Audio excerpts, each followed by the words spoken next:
Welcome to room 112, day 6. Today is a great day, kind of breezy out, and we have an exciting lesson for you today. As you see, our sons are still there. Mr. Wilson, Miss Diane, Mr. Christian, myself, want to let you know that we're here. We're going to continue to be here, and everything's okay.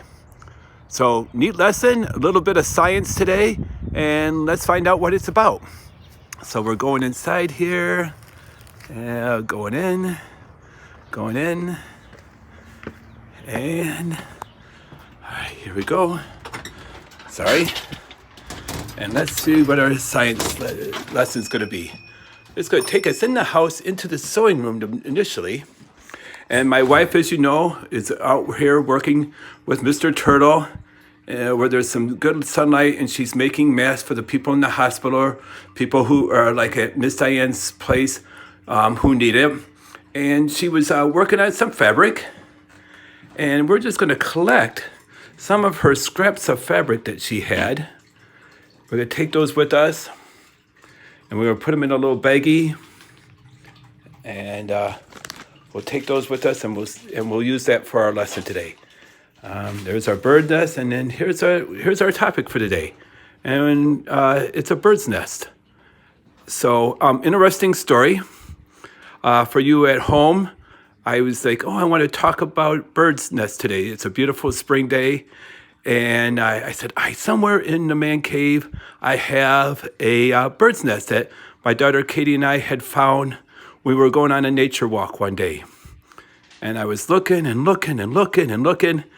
And finally, like about 45 minutes later, my wife said, "Did you find the bird's nest yet?" I'm like, "Nope." And she goes, "Well, maybe if you have a clean man cave, it would be easier to find."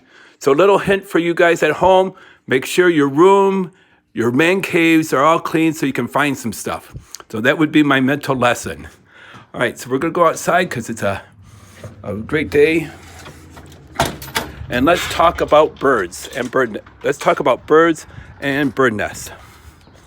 So I'm gonna put this right here. I'm gonna just step on my front stoop here, and we're going to talk about that. Have some notes. Did you know that there are over 700 bird species in North America? And you're thinking to yourself, okay, what do I know about birds? I know that birds have feathers. I know that birds have beaks. Not all birds fly. Okay, we know like robins. You're going to hear some robins here, and you hear other birds whistling here in the background.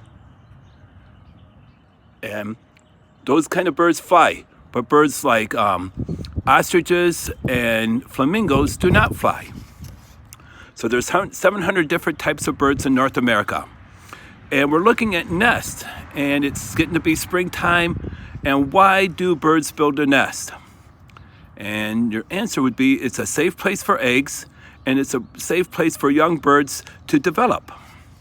Okay, so there's many different types of birds. Like I would say to your assignment, name 5 different types of birds. Okay, you could go all the way up to 700, but each species of birds has its own unique style of building a nest. All the robins build their nests a certain way.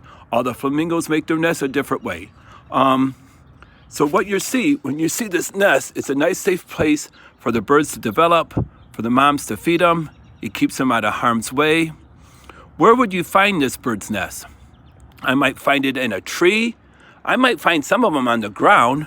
I might find some of them on the side of a cliff. And some of them, they could be on the side of your house in a man-made structure. So bird nests can be found anywhere. So then your question is going to be is, what do birds use to build their nest? This one, most commonly songbirds, like the ones that you're hearing outside your window, use mud and twigs and sticks. All right. How we can help birds is that we can put out their fabric, we could put yarn, we could put out thread. And then I was thinking to myself, I say, "Hey, Rachel, as you remember, I'm kind of bald. I need some hair." She goes, "No, don't put hair. It gets tangled up. It's dangerous for the birds. Don't use hair." So I said, "Okay, let me go downstairs. I did a load of laundry today. I'll use the little lint from the filter." And she goes, "No, that is really dangerous for the birds because of the detergent on it." So you stick to fabric, yarn, thread, the little scraps of fabric that my wife is using. All right, interesting little note. So here's the kind of the mud kind of kept all those birds' nests together. But when you're looking at flamingos, they use saliva. And another word for saliva is their spit. So they use their spit to keep their bird nest together. I don't know if I would be touching a flamingo nest right now. It was held together by spit, but that's what they use. Another little trivia fact here is that most bird nests, let's look at this, most bird nests have groups of 2 to 3 birds in them.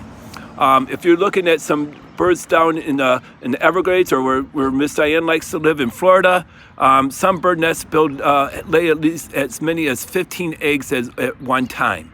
But most bird nests that you see over here are going to hold 2 or 3.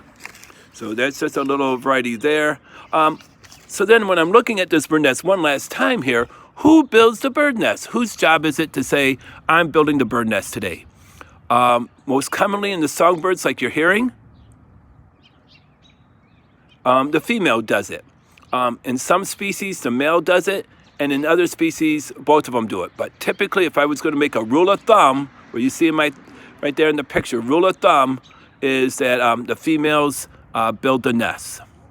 So that's kind of the little fact and lesson for the day.